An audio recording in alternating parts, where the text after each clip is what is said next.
그럼 이제 그 물이 방으로 흘러서 방의 물이 조금 고이겠죠.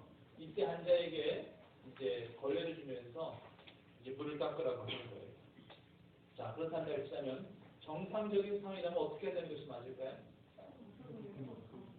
수도꼭지를 먼저 잠가야죠. 그리고 나서 엎드려서 물을 닦는 게 이것이 정상이에요. 근데 어떤 환자는 수도꼭지는 잠글 생각 안 하고 방에 흘러놓은 물만 열심히 닦는다고. 방에 흘러놓은 물을 열심히 아무리 닦아도 절대 병원에서는 퇴원 안 시켜줍니다. 열심히 잘못된 거죠. 우선순위가 무엇이고 원인이 무엇인가를 알았어야지만 퇴원이 가능한데 원인도 모르고 또 우선순위가 뭔가를 캐치하지 못했기 때문에 계속 병원 진찰을 실 수밖에 없었다는 그런 이야기가 있습니다. 근본적인 원인이 어디에 있는지를 아는 사람은요, 그 원인을 찾아 해결합니다. 하지만 때론 그 원인을 우리가 몰라서 답답해할 때가 분명히 있습니다. 지금 말씀드린 바와 같이 이건 분명히 원인이 분명히 드러나기 때문에 그 원인을 해결할 수 있겠지만 어떤 경우에는요, 원인을 알 수 없어서 답답한 경우가 있어요. 어디에서부터 잘못된 것인가? 어디에서부터 과연 일이 이렇게 꼬이게 된 것인가? 우리는 아마 살아가시면서 한 번쯤은 이런 질문을 스스로에게 해본 적이 있으실 거예요. 그 원인을 알 수만 있다면 참 좋겠는데 어떤 경우는 알 길이 없어요. 그래서 너무 답답하고 미칠 것만 같은 그런 상황도 분명히 있으셨을 것입니다. 특별히 알 수 없는 고난, 이 아픔을 당할 때면 정말 마음이 어려워지고 힘들어집니다. 아마도 제일 힘들었던 사람은 아마 본문에 그때 있는 욥이라는 인물일 거예요. 갑작스럽게 예고도 없이 살고 있던 그러한 주택이며 집은요 태풍으로 다 허물어져 버리고, 그리고 신남매를 뒀었었는데 신남매가 모두 밖에서 죽임을 당하고, 수많은 짐승 때는 다 약탈 당했고, 또 욥 자신은 중병에 걸려버렸고, 또 그의 아내는 남편을 저주하고 곁을 떠나버렸고, 그리고 또 절친이라고 생각했던 세 친구들은 욥을 위로하기 위해서 찾아왔다가 도리어 이 모든 재앙은 너의 죗값이라고 하면서 욥의 상처를 더 건드렸고, 한마디로 다면 처방입니다. 어느 것 하나 몸 기댈 곳 없고 위로받을 수 있는 사람 하나 없는 가련한 사람이 바로 욥이었던 것이에요. 엘리바스 빌닷 소바 이 세 친구는요, 너의 죄 때문에 이 재앙을 얻게 된 것이라고 나를 능멸하였고, 욥을 능멸하였고, 욥 자체는 아무리 생각해 보아도 내가 대체 무슨 잘못과 무슨 죄를 졌는지 도통 모르겠고, 누구 하나 붙잡고 하소연할 수 없는 이 욥의 처지와 시련, 이 삶, 우리 성도들이 조금이라도 이해하실 수 있으실지 모르겠습니다. 성도님들도 상처는요, 건드리면 건드릴수록 더욱 아픕니다. 상처난 곳에는요, 연고를 발라야지, 약을 발라야지, 상처난 곳에 송곳 같은 예리한 것으로 건드리면요, 상처는 더 깊어질 수밖에 없습니다. 욥의 비버려적한 친구들이 위로차 찾아왔어요. 그런데 그들이 욥의 진정한 위로자들이었나요? 아니요, 그들은 욥의 상처를 후벼 팠습니다. 네가 숨겨놓은 죄가 있으니까 네가 이런 고통과 시련을 당하는 거 아니겠느냐, 너의 죄부터 먼저 해결하라, 이런 식으로 욥을 가르쳤어요. 친구라는 사람인데 그런 태도가 더없이 괴롭고 고통스러워요. 친구란 힘들 때 곁에 있어줄 수 있는 사람이 친구고, 내가 힘들고 괴로울 때 말 한마디라도 따뜻하게 격려줄 수 있는 그런 사람이 친구이고, 내가 힘들고 어려울 때 그저 내 편 들어줄 수 있는 그런 사람이 진정한 친구 아닙니까? 어떤 부분은요, 서로를 가리켜 우린 친구 같아요, 우린 친구 같은 부부예요, 이렇게 이야기하시는 분들도 계셔요. 왜 친구라고 말씀하시는 걸까? 단순히 더 친하기 때문에? 다른 부부들보다 더 친해서? 아니에요. 서로의 상처에 바르는 연고가 되어줄 수 있는 사람, 힘들 때 절대 남이라고 느껴지지 않는 그러한 부부, 말 한마디, 따뜻한 말 한마디가 서로에게 너무나도 위로가 되어주는 그런 믿음의 부부, 어려울 때 옳고 그름을 따지기 전에 그저 내 편 들어줄 수 있는 그런 사람, 그래서 친구라고 이야기할 수 있는 거 아니겠습니까? 근데 상처에 바르는 연고가 되어주기를커녕 비수 같은 그러한 송곳 같은 말로 상처난 곳을 흡교 파내는 그런 부부를 한다 했지만 남보다도 더 못한 그런 부부도 될 수 있다는 사실이에요. 사랑하는 성도님들은 상처난 곳에 연고가 되어줄 수 있는 친구 같은 부부, 친구 같은 성도님들이 되시기를 간절히 바랍니다. 지금 욥은요, 이 외면적인 고통, 시련, 아픔, 상처, 그 이 내면적인 이 아픔, 상처까지 다 받은 거예요. 자식들 잃어버렸지, 재산 다 날려버렸지, 건강 다 잃어버렸지, 이런 외면적인 이런 상처, 아픔, 시련도 고통도 참 감당하기 힘든데 아내는 하나님 저주하고 차라리 그냥 알아서 죽어버리라고 그렇게 얘기하면서 집을 떠나가 버리지를 않나. 친구들은 기꺼이 한다는 이야기가 상처로 흡입하고 있지를 않나. 지금 요건 그 어떤 위로도 전혀 받지 못하는 이 내면적인 상처, 아픔까지 지금 더 가중되어져 있는 그런 상태였던 것입니다. 물론요, 우리의 죄 때문에 우리가 상처를 받고 고통을 받을 수 있습니다. 이건 우리가 분명히 인정해야 돼요. 하나님은요, 우리의 죄를 깨닫게 하시기 위하여 우리에게 상처도 주실 수 있는 분이고 고통도 주실 수 있는 분이십니다. 호세아서 6장 1절 말씀이 그것을 분명하게 입증하고 있죠. 함께 읽어보실까요? 여호와께서 우리를 찢으셨으나 도로 낫게 하실 것이요 우리를 찢으셨으나 우리를 싸매어 주실 것입니다. 보통의 경우는요, 우리를 찢으시고 우리를 치시는 경우는 우리의 죄를 깨닫게 하시기 위함이에요. 그래서 우리가 우리 죄를 깨닫고 회개하면 하나님은 도로 낫게 하시고 도로 싸매어 주시는 분이라고 호세아는 그렇게 선포하고 있는 것입니다. 하지만 욥의 경우도 있어요. 하나님의 영광을 온전히 드러내기 위하여 하나님은 욥에게 고통을 주신 거예요. 시험스러워.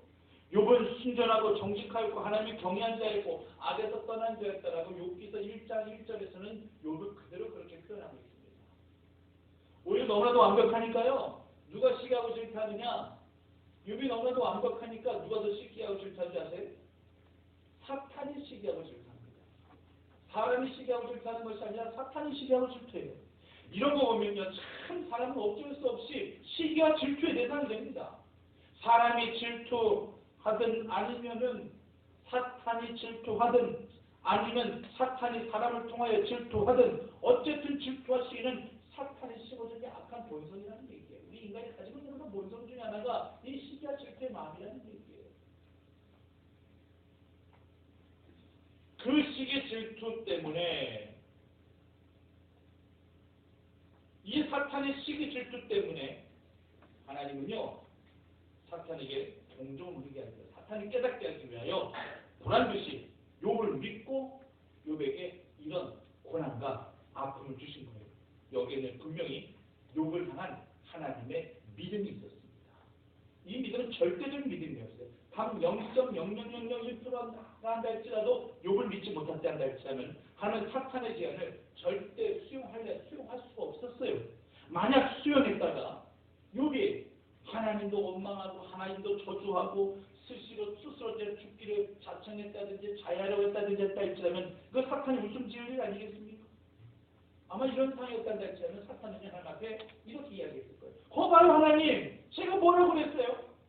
욥이 뭐 순전하고 뭐 정직하고 뭐 하나님을 경외하고 악에서 떠난 자로 하나님께서 그렇게 말씀하셨지만요, 그 모든 것들은요, 모든 조건을 완벽하게 갖춰줬기 때문에 그런 거라니까요. 보세요. 지금 가정 깨뜨려버리고 가족 죽여버리고 자신에게 질병 가져다 준, 지금 하나님 원망하고 저주하면서 지금 저렇게 스스로 자해하고 죽으려고 하고 있잖아요.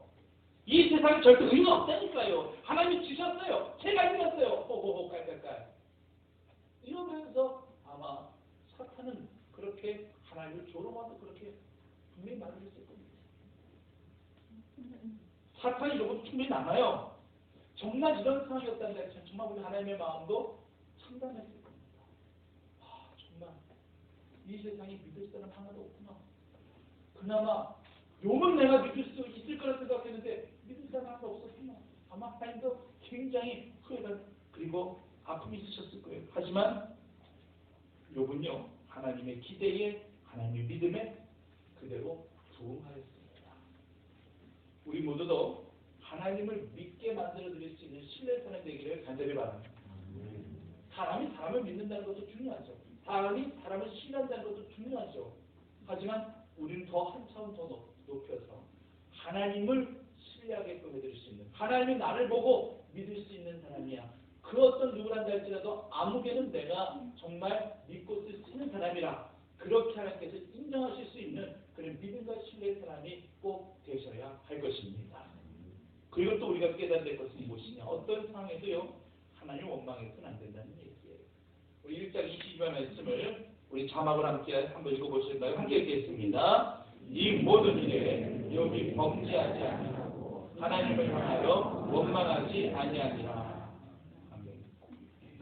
애굽에서 나온 이스라엘 백성들은 기회만 되면 하나님을 원망하고, 기회만 주어지면 하나님 불평하고, 불평상과 원망상이 있다는 할지라면 그건 이스라엘 백성들이 받아야 돼요.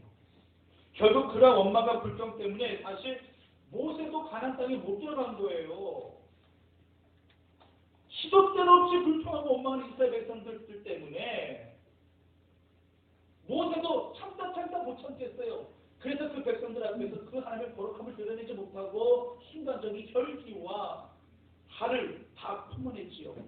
그 영보로 말미암아 모세가 가나안에 못 들어갔어요.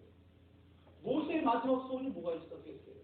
이스라엘 백성들과 함께 가나안 땅에 들어가는 거. 왜? 그 땅은 하나님께서 약속하신 땅이고, 나에게서 말씀하시고 이스라엘 백성들을 데리고 내가 너에게 준 예비한 가나안 땅에 들어가라고 말씀하셨기 때문에 가나안 땅까지 들어가는 것이, 이것이 바로 모세의 소원이었을 텐데 모세는 못 들어가는 거예요. 결국 원망하고 불평하는 이스라엘 백성들이 원인 제공을 하는 거예요.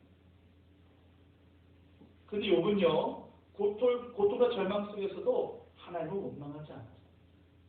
원망하지 않는 이 마음 때문에 오늘 이 본문과 말씀과 같은 이 회복의 축복을 받게 된 거예요. 욥이라는 사람은 저 금성에서 온 사람도 아니고 저 하성에서 온 사람도 아니고 이 지구상에 동일하게 우리가 똑같은 그러한 지구인이에요. 근데 그는 이 같은 상황에서 하나님을 원망하지 않습니다. 어떻게 이렇게 하나님을 원망하지 않을 수 있었던 것인가? 그는 하나님을 알고 있었어요. 어떤 하나님인 줄 알고 있었는가? 주시는 분도 하나님이시고 가져가시는 분도 하나님이시는 것을 그는 알고 있었습니다. 그래서 그 유명한 1장 1절 고백이 바로 하나님은 주신 자도 여호와시고 도로 가져가시는 이도 누구시라고요? 여호와 하나님이라는 것을 신앙으로 믿음으로 고백하잖아요. 그래서 오직 여호와 이름이 찬송을 받을지니다 라고 고백하잖아요. 욥은요, 두 가지의 권리를 인정하고 있었습니다. 그게 뭐냐면요, 바로 소유권과 회수권입니다. 우리 이 두 가지의 권리를 우리 분명히 인정해야 됩니다. 내가 가진 것에 대한 소유권과 그리고 그것을 도로 가져가실 수 있는 하나님의 회수권을 우리는 인정하며 살 수 있어야 한다고 하는 거예요. 근데 대부분의 사람들은 이렇게 생각하죠. 아, 내가 땀 흘려서 내가 열심히 노력해서 내가 돈 번 건데 내 건데 무슨 소리 하고 있어. 이 소유권은 내가 가지고 있는 거야. 이 땅, 뭐 이 집 다 내 등기로 돼 있어. 내 이름으로 돼 있어. 내 거야. 건드리지 마. 이런 식으로 일반적으로 다들 그렇게 생각하고 있다는 얘기예요. 근데 하나님께서요, 그것마저도 해소하려고 하신다는 말씀 언제든지 해소하실 수 있어요. 그 부자가 자기 재물, 자기 술 다 자기 건 친 줄 알고, 야, 이거 더 창고를 크게 줘야 되겠구나. 크게 져가지고 그냥 다 쌓아줘야 되겠구나. 내 건데 그 쳐다보면 얼마나 흐뭇하겠어요. 근데 그날 밤 하나님께서 그 부자의 영혼을 데려가셨을 때에 그 재물이 과연 다 누구 것이 되겠느냐. 그 소유권에 대한 문제, 그 회수권에 대한 그 권리를 하나님께서는 그 예화를 통해서, 예수 그리스도께서 그 예화를 통해서 우리에게 분명히 말씀해 주셨지 않습니까? 결국 우리는 나중에 결국 깨닫게 되는 것이 뭐겠습니까? 내가 가진 것이 결코 내 것이 아니었구나라는 것을 우리 나중에서야 깨닫게 되실 것입니다. 그럼 우리에게는 어떤 권리만 있느냐? 사용권만 있는 거예요. 우리 하나님께서 주신 것을 사용할 수 있는 사용권만 우리가 가지고 있는 거예요. 소유권 없습니다. 회수권은 더더욱 없습니다. 뇌 결합된 건강, 이것도 내 거 아니에요. 절대 이거 자랑할 거 아무것도 없습니다. 하나님께서 가져가시려고 작정하시면 우리 그저 내어드릴 수밖에 없는 거예요. 물질 다 마찬가지입니다. 하나님이 가져가시려 한다 했자면 내가 내어드릴 수밖에 없는 겁니다. 그렇다고 우리도 이렇게 이제 고백해야 되겠죠? 인간이다 보니까 이렇게 고백하게 됩니다. 하나님 가져가셨다면 하나님 원망스러운데 왜 가져가셨어요? 하나님이 소유권 갖고 계시다는 거 알고 있고요. 하나님이 해수권까지도 갖고 계신다는 걸 알고 계세요. 알고 있습니다. 근데 왜 그렇게 하셔야만 됐죠? 왜 이렇게 하셔야만 되는 건가요? 우리 인간은 충분히 하나님 앞에 이렇게 원망할 수 있잖아요. 모든 상황이 여기서 종료됐다는 할지라면 당연히 원망스럽죠. 여기서 모든 상황이 버린다는 할지라면 하나님 원망스러울 수밖에 없겠죠. 근데 하나님 결국 우리를 이렇게 끝내게 하시는 분이 절대 아니십니다. 그래서 제가 오늘 본문 말씀을 힘이 쌍곡선이라 이렇게 제가 지었습니다. 오늘 본문 보십시오. 모든 것들이 다 회복되어지고 있습니다. 그래서 저는 방금 전에 함께 살펴봤던 이 욥의 고백을 좀 순서를 바꿔서 이렇게 한번 읽어보고 싶어요. 순서를 한번 바꿔봤습니다.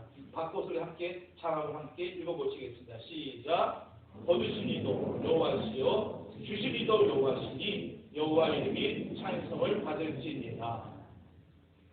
거둬가신 이도 하나님이시만 도로 다시 허락하시고 주실 그분의 이름도 오직 여호와 하나님이시라는 얘기입니다. 아마도 욥은요 이렇게 오늘 본문 말씀처럼 하나님이 자신에게 모든 것들을 행복하게 하실 줄을 전혀 몰랐을 거예요. 그래서 자기 자신은 주신 자도 여호와시요 취하신 자도 거둬가신 자도 여호와시라고 그렇게 고백을 했던 것이지만 결국은 이 순서가 뒤바뀌어집니다. 거두어가신 자도 여호와시요 다시 주신 자도 여호와시니라. 할렐루야. 우리 하나님 바로 이런 하나님이십니다. 지금 욥이라는 인물은요 의인 중에 의인이죠. 욥은 하나님만 원망 안 한 것이 아니라 친구들도 원망 안 해요. 자신의 비수 같은 말로 상처의 깊이를 더하게 한 그 친구들을 위해서 오히려 오늘 보면 10절 말씀 보니까 오히려 그 친구들을 위해서 뭐 하고 있습니까?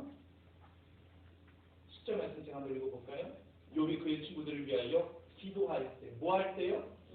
기도할 때. 근데 참 이 말씀이 인상적인데요. 친구들을 위해서 기도하기 시작한 그 시점부터 여호와 하나님께서 욥의 공경을 돌이키시고 여호와께서 욥에게 이전 모든 수요보다 갑절이나 주셨다라고 말씀하고 있습니다.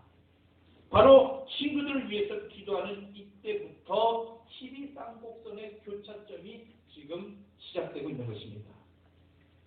원래는요 뭐가 맞아요? 자기 자신을 회복시켜달라고 기도하는 게 맞잖아요. 다 잃어버렸잖아요. 다 잃어버렸거든요. 건강 회복하게 해달라고, 재물도 회복하게 해달라고, 나에게 가족도 다시 좀 허락하게 해달라고 이렇게 기도하는 것이 맞는 거잖아요. 근데 욥은요 다시 자기 자신을 회복해달라고 그렇게 기도하지 않고 오히려 친구들 위해서 기도했더니만 하나님께서 욥의 모든 것들을 다 회복하게 하셨습니다. 내가 누군가에게 축복을 빌면 그 축복이 그 사람에게 가는 것이지만 그 사람이 그 축복을 받을 만한 그릇이 안 되고 그 축복을 거부한다면은 그 빈 축복은 다시 부메랑이 되어서 내게로 다시 오게 된다는 말씀은 바로 우리 예수님께서 하셨는데 예수님의 말씀이 그대로 맞아떨어지게 되는 것입니다. 내가 나를 위해서 기도하면 그건 내 기도로 끝나고 마는 것이지만 그러나 남을 위해서 기도하면 기도의 파장이 커져서 그에게도 응답이 임하고 나에게도 더 갑절의 축복이 임하게 되는 줄 믿으시기를 간절히 바랍니다. 그렇기 때문에 믿음의 용량을 크게 가지시라는 얘기예요. 남을 위해서 중보기도한다는 것이 조금 시간이 걸리고 더 많은 그러한 노력이 필요하게 한다 할지라도 남을 위해서 기도하는 그 기도 제목이 그대로 나에게도 도리없고 희망해진다는 사실을 기억하셔야 된다는 얘기예요. 그래서 이제 모든 것들이 다 회복이 되는 거예요. 먼저 뭐가 회복되느냐? 건강이 회복됩니다. 그를 괴롭히던 그한 징병은 온데만 되어 없습니다. 다 사라져버립니다. 깨끗이 나와서 140년 동안 장수의 복을 누리게 됩니다. 건강도 하나님께서 주셔야지만 그것이 은혜와 축복을 우리가 고백하는 거잖아요. 미국 듀크 대학의 이 연구팀이 연구 조사를 했어요. 정확한 표본을 가지고 한번 통계를 내봤습니다. 그랬더니만 일주일에 한 번 이상 교회 나오시는 분, 그러니까 여러분들 같이 주일을 지키시는 그런 분들이 주일을 지키지 않는 불신자들보다 평균 7년을 더 산대요. 그러니까 여러분들 불신자보다 몇 년 더 사는 거예요? 7년 갖고 만족하세요? 예. 그럼 좀 더 사세요. 매주 교회 나가는 사람은 병원에 입원할 가능성이 적고 입원하더라도 입원 기간이 짧다라는 그런 통계 자료가 나와 있어요. 그래서 4,000명을 대상으로 조사한 결과 예배 정기전화와 예배에 참석하신 분들은 우울증에 걸리지 않는다는 얘기예요. 우울감하고 우울증은 달라요. 혼돈하시면 안 됩니다. 목사도 우울감에 빠질 수 있어요. 아, 가을이면 우울하다. 이런 감정들 어느 누구라도 다 가질 수 있다는 얘기입니다. 단지 그 감정이 변이적인 증상까지 안 가도록 예배에 참석하여 주의 말씀을 사모함으로 듣고 예배 가운데 은혜를 받는 자들에게 있어서는 절대 우울증이 안 온다는 통계 자료예요. 이거 당연한 거 아니겠습니까? 이래야 되는 게 맞는 거 아니겠습니까? 현대 과학도요. 건강 유지 비결이 하나님의 은혜와 믿음에 있다는 것을 예배에 있다는 것을 입증하고 있는 거예요. 요걸 이러한 경험은 이미 수천 년 전에 이미 하고 있었던 것이었습니다. 그리고 또 뭐가 회복이 되었느냐? 관계가 회복됩니다. 본문의 9절 말씀을 보면 욥을 괴롭히던 친구들이 찾아와 화해를 합니다. 11절 말씀 보면 거들떠보지 않았던 형제, 자매, 친지들이 찾아와서 위로합니다. 식탁 교제를 함께 하면서 먹을 것을 또 선물을 또 이렇게 주어. 우리 인간은요, 관계를 떠나 살 수 없는 존재잖아요. 욥의 이 세 친구들, 엘리바스, 빌닷, 소발, 이 세 친구들이 자기들 스스로가 욥에게 어떤 상처를 주었는지 그들은 못 깨닫습니다. 깨달을 수가 없어요. 원래 자기가 한 말, 자기가 한 행동, 이 모든 상처 다시 깨닫지 못하는 경우가 많아요. 그러다 보니까 이제 누가 개입하시는 것인가 봤더니만 하나님이 개입하십니다. 하나님이 개입하셔. 42장 7절, 8절 말씀을 보면은 하나님께서 직접 엘리바스에게 그냥 말을 하셨어요. 하나님께서 직접 개입하셔서 욥의 친구들을 야단치시고 욥과 화해할 것을 그렇게 명령하고 계십니다. 그러니까 화해라는 것도 관계 회복도 하나님의 은혜와 사랑 안에서 가능해지는 것이다. 것입니다. 내만 갖고는 도저히 화해가 안 된다고 충분히 생각할 수 있어요. 내가 한 행동은요, 내가 한 말이라고 하는 것은요, 걸음망에 잘 걸러지지 않고 다 통과돼요. 다 프리패스돼요. 그래서 하나도 남는 게 없어요. 그러다 보니까 내가 누군가에게 한 말, 상처 준 행동 이런 것들은 전혀 기억이 나지 않아요. 그런데 상대방이 나한테 한 말과 행동은 다 걸음망에 걸려져요. 그래서 그것이 찌꺼기로 계속 남아요. 그래서 그것이 계속 나를 힘들게 해요. 그러다 보니 관계 회복이 어려워요. 난 도저히 저 사람 용납할 수 없어. 내만 갖고 하라면 안 된다는 얘기예요. 또 하나님께 이럴 때는 개입을 하시는 거예요. 주의 영이 있는 자들에게 있어서는 하나님은 개입을 하십니다. 성령님의 마음을 품게 하십니다. 먼저 성령님에게 만드시고 먼저 사랑과 관용과 용서와 용납함을 통해 나를 통해서 그 모든 것들을 이루게 하신다라고 하는 것입니다. 결국 그렇게 하는 사람이 하나님의 축복을 받는 거예요. 부부관계, 형제관계, 친구관계도 교우관계도 십자가의 은혜와 사랑으로 회복되어져야 될 줄 믿습니다. 내가 변하면 상대방이 변하고 상대방이 변하면 네가 변하는 것이고 우리가 변하면 교회가 변하는 것이고 교회가 변하면 세상이 변한다는 이 진리를 분명히 기억하셔야 될 줄 믿습니다. 그리고 또 무엇이 회복되었습니까? 물질이 회복됩니다. 물질. 12절 말씀 보니까 욥의 말년에 욥에게 처음보다 더 복을 주셨어요. 10절 말씀에도 이전 소유보다 갑절이나 배 이상으로 그렇게 하나님께서 부어주셨습니다. 10절 말씀에 보면 구체적이에요. 양 1만 4천, 낙타 6천, 소 1,000마리, 암낙이 1,000마리. 시가로 따져보면 양 한 마리가 100만 원이라면은 1만 4천 마리 한다는 게 140억 원이고, 약대가 3천만 원, 낙타가 한 마리에 3천만 원. 더 될 수도 있어요. 몰라요. 정확하게는 이것이 6천 마리면 1,800억 원. 소가 500만 원 한 마리, 500만에 1,000만 원이라고 돼요 요즘에. 언제 똑같이 올랐대요? 1,000결이면은요, 예? 100억 원, 암낙이 500만 원 친단다 했으면 1,000만 원 50억, 모두 합하면은요 한 3, 4천억이 돼요. 3, 4천억. 별로 놀랍지도 않아요. 하기가 주윤발은 뭐 8천억을 그냥 사회에 할아냈는데 그 얘기하면 아무것도 아니라 생각이 들어서 별로 놀라지는 않죠. 요즘 해가지고 그런지 별로 놀라지는 않아요. 엄청난 복을 받는 거예요. 가정도 회복됩니다. 13절에서 보니까 아들 7과 딸 3을 낳았다고 했고요. 15절에서 보면 그 딸들이 또 기가 막히게 미인이었나 봐요. 예? 욥의 딸들처럼 아리따운 여자가 없었다고 얘기했죠. 욥은 잃었던 모든 걸 다 하나님께 회복시켜주고 계시는 거예요. 거의 완벽하리만큼 갑절이 쌓은 욥의 말년을 회복시켜주는 거예요. 이 모든 것들이 저절로 하나님이 욥에게 부어주신 것이냐? 아니죠. 욥의 믿음, 욥의 인내, 그리고 무엇보다라도 자신의 부족함을 깨닫고 자신의 죄를 찾아보고자 하는 그런 욥의 순수함, 이 모든 것들이 바로 욥으로부터 욥이 이런 축복을 받아들이게 하나님께 허락하셨던 것입니다. 이제 42장 5절 6절 말씀 한번 같이 우리 자막을 펴서 함께 읽겠습니다. 시작. 내가 죽게 되어 귀로 듣기만 하였어. 이제는 눈으로 주를 배우느냐. 그러므로 내가 스스로 거듭들고 티끌과 지혜가하니 회개하나이다.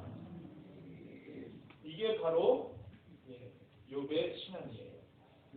아무리 깨끗해도 하나님 앞에 죄인인 것을 발견하게 되고 하나님의 은혜로 모든 것들이 회복될 수 있다는 것을 깨닫게 되고 이것이 바로 욥의 신앙이었어요. 하나님 욥을 의인으로 인정하셨어요. 그러나 욥은 자기 자신을 죄인으로 고백하는 것입니다. 하나님 앞에 허물을 가진 자로, 죄를 가진 자로 그 죄를 하나님 앞에 회개하는 이 욥의 모습을 보게 됩니다. 뭘 회개했는지, 그 회개 내용이 뭐였는지 저는 잘 모르겠습니다. 알 수가 없죠. 하지만 욥이라고 왜 회개할 거리가 없겠습니까? 욥도 인간이에요. 절대 예수님처럼 완전한 사람은 아니에요. 무엇을 회개했을까 좀 곰곰이 말씀 가운데 좀 묵상해 봤습니다. 그러면 욥기서 3장 말씀 전체를 보게 되면요. 욥이 자기의 생일을 저주하는 그러한 말씀이 나옵니다. 자기의 생일을 저주했다는 것은 자기의 탄생 자체를 저주했다는 얘기예요. 자신의 존재 자체를 부인하고 부정하는 겁니다. 차라리 내가 태어나지 않았다면, 차라리 나는 존재가 이 세상에 존재하지 않았다면 내가 이런 고통을 당할 필요가 없는 것인데 욥도 인간이다 보니까 이런 생각을 하게 되는 거예요. 하나님이 욥의 마음을 이해 못하는 거 아니에요. 하나님 아니야? 이 부분에 있어서 책망하시라는 얘기처럼 책망 안 하셨겠어요? 어떻게 네가 너의 탄생 자체를, 너의 생일을 저주하면서 너의 탄생 자체를 어떻게 그렇게 네가 저주할 수 있니? 네가 이 세상에 존재하게 된 것이 내가 너를 이 세상에 존재하게 된 건데, 근데 결국 그렇단다 치면 너 나를 원망하고 나를 저주하는 거 아니냐? 하나님께서 이렇게 되물으실 수도 있는 그런 상황이었지만 하나님은 그렇게 하지 않으셨어요. 하나님은 이해하시는 겁니다. 하나님은 욥의 처지와 상황을 충분히 공감하시는 겁니다. 근데 욥은 찾아서라도 하나님 앞에 죄를 고백하고 회개합니다.